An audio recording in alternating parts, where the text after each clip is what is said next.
One of your most ambitious goals in life is to acquire as much material possessions that you can. This makes you feel safe, but in actuality, it disconnects you from your spiritual gifts, which are extremely powerful.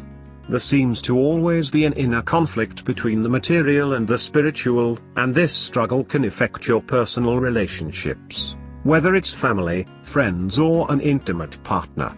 Unconditional love is one of your biggest challenges, not only for others, but for yourself. But don't be afraid, you will master this at some point in your life. However, you may have to experience some very difficult lessons until then. Don't be hard on yourself. Just look at each lesson as a tool to help your soul's growth. The more direct route to inner peace is a path of service to others, but in doing so do not sacrifice yourself. Do a little experiment on yourself. Notice how your life changes when you focus on the materialistic side of life, as opposed to when you focus on the spiritual side of life. You'll soon understand exactly where you need to focus your energy if you are to have peace and love in your life. Unfortunately, all of these things also carry over into your intimate relationships. Materialistic approach equals challenges. Spiritual approach brings comfort and peace. Most importantly, learn to love others as you want to be loved.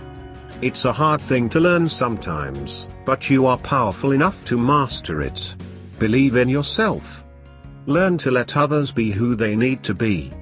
If it works for you, great. If it doesn't work for you, then release them graciously and move on. You'll find your place. It's out there waiting.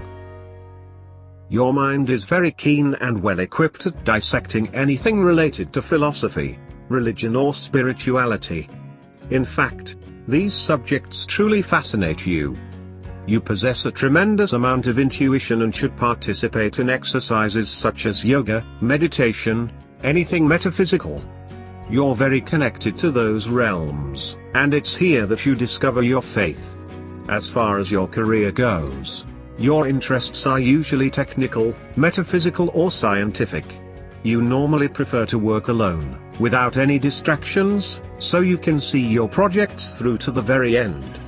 You do spend a lot of time alone, and some prefer to sleep alone, even if they're married.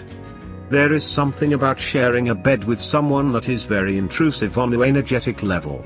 Be careful to not spend too much time alone, you just may end up a hermit. You're not very emotional, or at least you have a difficult time understanding your own emotions, and even more of a difficult time expressing them. In fact, you view most emotional people as being silly and very random. You take a much more analytical approach to things. It's important for you to always search out a perfect balance between your heart and your mind. Your mind seems to be very fixed and stubborn. Your mind can convince you to be cold-hearted and cynical, and this is when you need to hand everything over to your heart. The key to life is learning to share your feelings, trust in others, and try to not to be so mental about everything.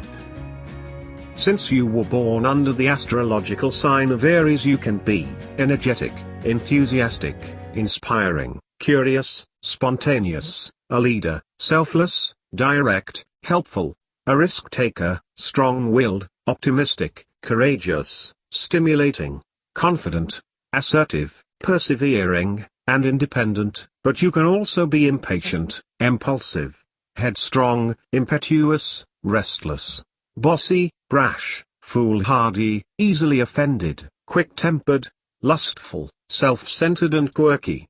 Here are some suggestions on how you can bring positive change into your life. Follow through on your commitments, reflect on past lessons to avoid same mistakes, empathize with others, avoid conflict, and for God's sake stay away from the me mentality. Learn to be a bit more patient, stay grounded, don't be so bloody foolish, think before you act, and most importantly learn to love yourself and others unconditionally.